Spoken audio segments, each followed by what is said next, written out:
दोस्तों, जम्मू कश्मीर जो भारत का एक अभिन्न अंग है, उसको लेकर हाल ही में अमित शाह जी ने पार्लियामेंट में 2 संशोधन बिल पेश किए हैं, जिनमें से एक था Jammu Kashmir reservation amendment bill 2023 और दूसरा था Jammu Kashmir reorganisation amendment bill 2023। ये दोनों बिल अब पास हो चुके हैं, जिनके बारे में हम लोग विस्तार से इसी वीडियो में जानेंगे। लेकिन उससे पहले हमें जम्मू कश्मीर की आज की ज्योग्राफिकल यानी भौगोलिक स्थिति के बारे में जानना होगा। दोस्तों, आज जम्मू कश्मीर का ओवरऑल मैप कुछ इस प्रकार दिखता है, जो कि रियल मैप है। लेकिन आज ये पूरा हिस्सा भारत के कंट्रोल में नहीं है, इसके बहुत से हिस्से पाकिस्तान और चाइना के कब्जे में हैं। चलिए उस नजरिए से हम लोग एक बार इस मैप को देखते हैं। दोस्तों, ऊपर के नॉर्दर्न साइड का ये रीजन, जिसे गिलगिट बाल्टिस्तान कहा जाता है, जो कि आज पाकिस्तान के कंट्रोल में है, जिसे पाकिस्तान आजाद कश्मीर कहता है और हम लोग पीओके यानी पाकिस्तान ऑक्युपाइड कश्मीर। इसी गिलगिट बाल्टिस्तान का यह छोटा सा हिस्सा, जिसका नाम सक्चगम वैली है, पाकिस्तान ने चाइना को दे दिया है। अब बात करते हैं पूर्वी साइड की, जिसे लद्दाख रीजन कहा जाता है, जिसका इतना बड़ा हिस्सा आज चाइना के कब्जे में है, जिसे अक्साई चीन कहा जाता है।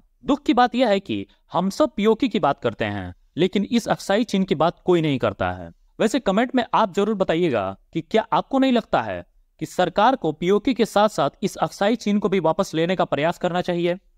वेल, आते हैं इस मैप के तीसरे और चौथे हिस्से पर, जिसे जम्मू कश्मीर कहा जाता है, जिसमें जम्मू नीचे की साइड है और कश्मीर ऊपर की साइड। ये थी एक छोटी सी ब्रीफिंग जम्मू कश्मीर और लद्दाख रीजन के मैप को लेकर। अब आते हैं आज के अपडेट पे। दोस्तों, गृह मंत्री अमित शाह जी द्वारा लाए गए Jammu Kashmir reservation amendment bill और जम्मू कश्मीर रीऑर्गेनाइजेशन बिल द्वारा जम्मू के अंदर जो 37 सीटें थी, उन्हें बढ़ाकर अब 43 कर दिया गया है। और वहीं कश्मीर रीजन में जो 46 सीटें थी, उन्हें बढ़ाकर अब 47 कर दिया गया है। उसके अलावा इन नई बिलों के माध्यम से कश्मीरी पंडितों को भी रिजर्वेशन मिलेगा। सभी सीटों में से 2 सीट विस्थापित कश्मीरी पंडितों के लिए रिजर्व की गई हैं, और वहीं पीओके से आए हुए विस्थापित लोगों के लिए भी 1 सीट रिजर्व रखी गई है।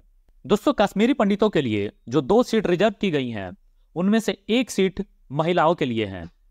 और सबसे खास बात यह है कि इस बिल के माध्यम से पीओके के अंदर भी 24 सीट रिजर्व कर दी गई है, क्योंकि अमित शाह जी का मानना है कि पीओके भारत का एक अभिन्न अंग है और भारत पाकिस्तान ऑक्युपाइड कश्मीर को पाकिस्तान से जल्द वापस ले लेगा। मैं चाहता हूं कि उन्होंने जो पार्लियामेंट में कहा, उसे एक बार आप सुनिए।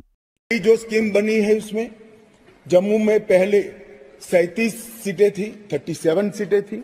ये भी न्याय का सवाल है।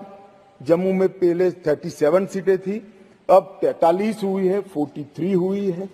कश्मीर में पहले 46 थी, अब 47 हुई है। और पाक ऑक्यूपाई कश्मीर की 24 सीटें, क्योंकि वो हमारा है, हमने रिजर्व रखी है मान्यवर, 24 सीटों को।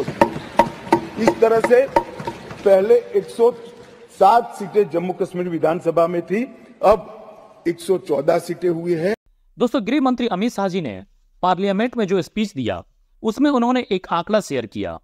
उन्होंने बताया कि जब 1947 में पाकिस्तान ने कश्मीर पर अटैक किया था, उस दौरान 31,789 फैमिलीज डिस्प्लेस हुई थी।